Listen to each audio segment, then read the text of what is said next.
Mis más cordiales saludos, queridos estudiantes de la Escuela Virtual de Investigación Médica. Mi nombre es Jimena Paredes, soy egresada de la carrera de Medicina de la Universidad del Pacífico y ex miembro de IMSA Paraguay. Soy entrenadora certificada de Educación Médica por IMSA Internacional y hoy estaré a cargo de desarrollar el taller de exposición oral.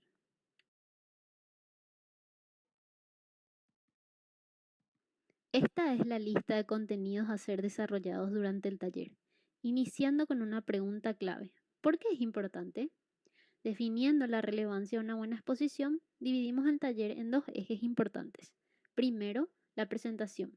Veremos su utilidad y su contenido y cómo prepararla para una excelente exposición, haciendo énfasis en un punto no tan comentado como son las referencias bibliográficas en las presentaciones.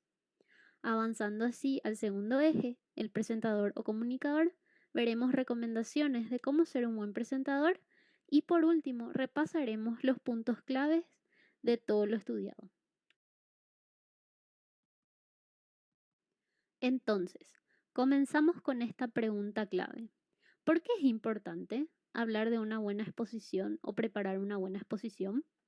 El exponer un tema requiere de herramientas y técnicas que nos hagan representarlo de manera atractiva para la audiencia, que se logre captar la información y transmitirla de manera clara. Es decir, conocer a fondo el tema no es lo único que tenemos para dar una buena exposición. La presentación y el presentador también son claves. En este caso particular, nos centraremos en exposiciones orales de trabajos científicos. Explicaremos más adelante cada uno de estos ejes. La presentación es nuestro material de apoyo. Allí se destacan los puntos más importantes de nuestro trabajo. El esmero que pongamos en la presentación de este material reflejará el esmero puesto en el trabajo realizado. Las presentaciones deben servir nada más de recordatorios, no deben utilizarse para leerlas. El contenido lo dividiremos en tres puntos importantes: el diseño, el contenido, valga la redundancia, y la extensión. En el diseño debe ser simple y neutro, no utilizar muchas decoraciones o imágenes predeterminadas. Las líneas rectas son bastante utilizadas, le dan un estilo más sobrio y elegante. No se deben mezclar diseños ni tipografías. Por ejemplo, utilizar varios colores, generalmente más de 3, ayuda a distraer bastante. En cuanto a la tipografía, para destacar se puede utilizar el subrayado o colocar el texto en negrita. Tampoco se deben mezclar mayúsculas o minúsculas. Lo mejor es mantener el formato de oración, es decir, la primera letra va en mayúscula. De acuerdo con el contenido, utilizar frases concisas y breves, no pegar oraciones o párrafos completos del trabajo. Destacar solo la información relevante. En presentación de trabajos científicos, generalmente, los organizadores indican qué contenidos deben tener estas presentaciones. En cuanto a la extensión, hay una primera regla muy importante, que es la regla 6x7. Es decir, no más de 6 líneas por diapositiva, excluyendo los títulos y subtítulos, y no más de 7 palabras por línea, puesto que esto tiende a cansar mucho la vista de la audiencia. Entonces, en cuanto al diseño, es recomendable usar un fondo blanco y letras negras, o también es aceptable hacerlo en viceversa, un fondo negro con letras blancas. Evitar colores como el rojo, el azul, el verde o el amarillo, puestos que estos son muy chocantes. En cuanto a las tipografías, se deben usar las de tipo sans serif, como son Arial, Helvética o Calibri, que generalmente son las más utilizadas. Evitar tipografías muy adornadas como Times New Roman o Comic Sans, puesto que son difíciles de leer y le restan seriedad a la presentación. En cuanto al contenido para trabajos científicos, generalmente lo que se incluye es una introducción, los objetivos, materiales y métodos, resultados, discusión y conclusiones. Este es un estándar, pero puede ir variando según los requisitos que establezcan los organizadores de los congresos o concursos. Pueden incluirse también los índices si son necesarios. En cuanto a la extensión, ya habíamos comentado la regla 6x7 y agregamos una nueva regla que es la 10-20-30. Alrededor de 10 diapositivas, alrededor de 20 minutos y el tamaño de letra por encima de 30. En cuanto al tiempo, este puede ir variando de acuerdo a los requerimientos de los organizadores. A veces son de 5 a 10 minutos.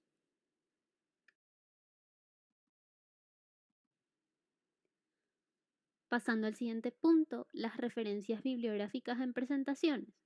Destacamos 4 puntos importantes. La relevancia. ¿Qué tan importantes son?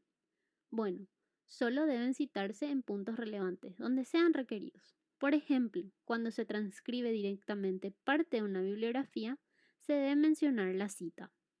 En caso de las imágenes, deben presentarse con sus citas correspondientes.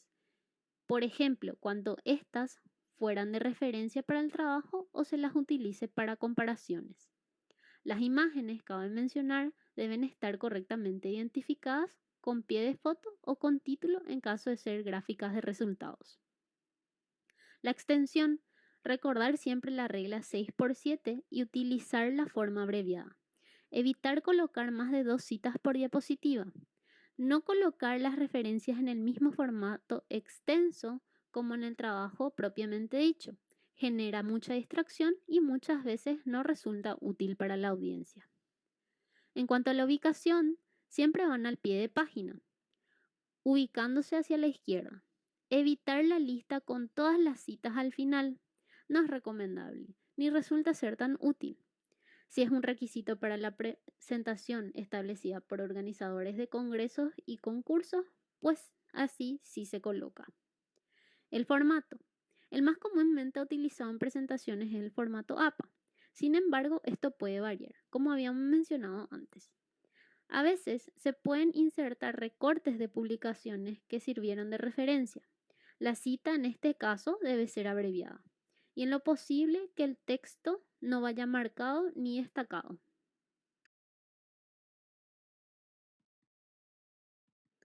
Pasamos así al eje 2 y uno de mis preferidos. Muchas personas tienen terror a hablar en público y no es para preocuparse, todo se puede mejorar con mucha práctica. El presentador es la voz de nuestro trabajo. Cómo uno transmite la información define bastante el entendimiento por parte de la audiencia.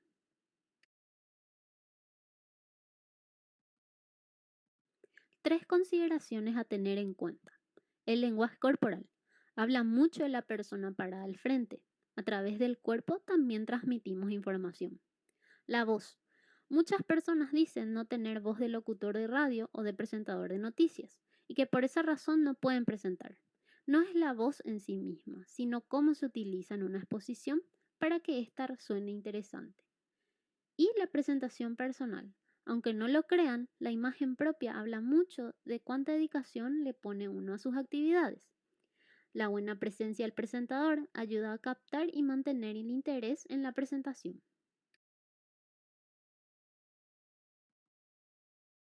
Explayándonos un poco en estas tres consideraciones. En cuanto al lenguaje corporal, mantener una postura correcta. Pararse erguido denota seguridad. Se debe lucir relajado, pero evitar exagerar, como recostarse o apoyarse por una pared, mesa o atril. No se debe exponer sentado. Evitar los movimientos exagerados, sobre todo los movimientos de las manos, aunque estos se pueden utilizar para hacer énfasis. Generalmente se tienen las manos ocupadas. Evitar agitarlas mucho, ya sea el micrófono o un puntero láser. Caminar por el escenario no es recomendado, puesto que distrae bastante. Balancearse es permitido si este no es muy constante o muy exagerado. En cuanto al contacto visual, evitar fijar la mirada en una persona o mirar al techo o al piso. Eso refleja inseguridad. La mirada al horizonte y recorriendo el auditorio es lo más recomendado. No se debe dar la espalda. Esto es una falta de respeto. Si alguien tiene problemas con la visión, puede colocarse mirando en diagonal al auditorio y así a su vez manejar mejor la mirada a la pantalla. En cuanto a la voz segura. Es difícil pero no imposible. Para esto es importante saber el tema. y creerse uno mismo que sí se sabe de lo que se está hablando. Evitar las muletillas, como decir mm, e inclusive es decir, además, pues bien, etcétera. Esto se logra con práctica, frente a un espejo, frente a un público. Filmarse también ayuda mucho a corregir errores y también para medir el tiempo. Es un poco vergonzoso hasta que uno le toma el gusto. La tonalidad se utiliza para hacer énfasis en puntos que uno considera a destacar y tiene también un significado de llamado a atención al público.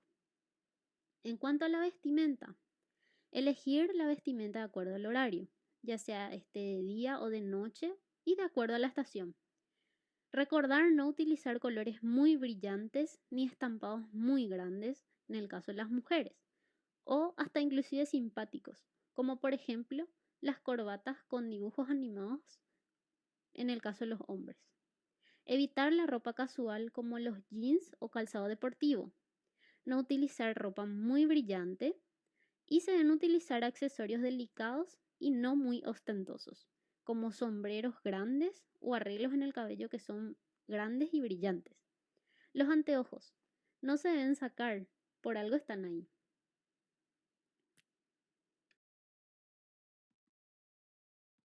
Las recomendaciones, además de mucho esfuerzo y el tiempo justo. El paso 1. Conocer el tema. Estudiar. Recordar que uno hizo el trabajo, lo conoce bien y no se deben de leer las diapositivas. Hay que familiarizarse con las palabras a ser utilizadas. Paso 2. Elaborar un guión o tarjetas de ayuda en memoria. Ensayarlo y conocerlo. Esto lleva tiempo, pero es lo mejor que uno puede hacer para evitar las muletillas y también ayuda a practicar mucho la seguridad. El paso 3. No apurarse ni hablar de más. No hablar rápido. Para ello es importante practicar y practicar, sobre todo los tiempos. No hablar de más. No adornar mucho las frases. Recordar siempre que menos es más. Y tampoco utilizar palabras que uno no conoce. Se las deben buscar en un diccionario o sustituirlas por palabras más sencillas. El paso 4. Practicar, practicar y practicar. Todo está en la práctica y recordar hacerlo frente a un espejo o inclusive filmarse. Nosotros somos nuestros primeros críticos. Además, un ejercicio. Si podemos sostenernos la mirada frente al espejo, nos va a ser mucho más sencillo hacerlo con desconocidos. Esto ayuda a desarrollar confianza. Y por último, el paso 5. Disfrutar tu exposición. Pasar bien exponiendo, ya que estás mostrando y compartiendo la información que has encontrado.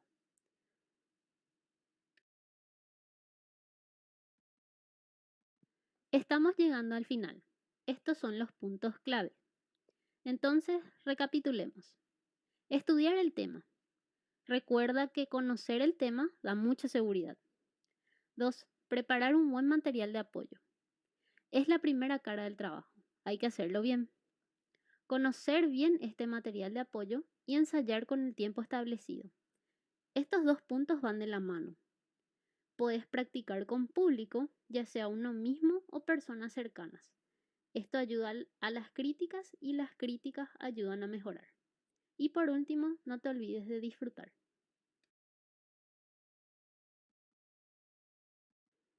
Esto ha sido todo por hoy. Si tienen algunas preguntas o algunos comentarios, no se olviden de contactar a través de estas direcciones de correo. Y si lo hacen a mi correo personal, favor insertar el asunto especificado en la imagen.